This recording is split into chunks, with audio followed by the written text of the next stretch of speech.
Alright, so this trailer does have a remote that comes with it.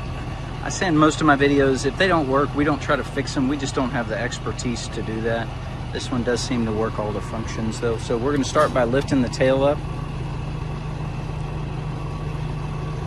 And until you get used to doing this, it's best to run it all the way up. Now we're going to remove the tail locks. Unfold the tail.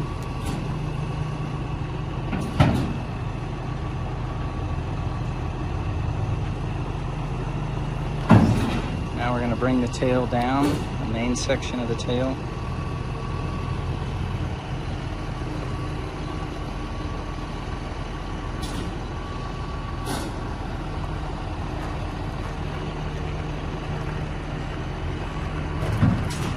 And last thing is we're going to raise the mini deck and operate the winch. Here goes the mini deck.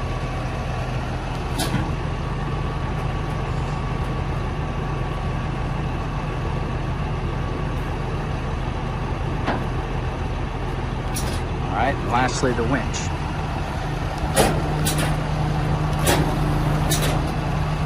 Now I'll do everything in reverse.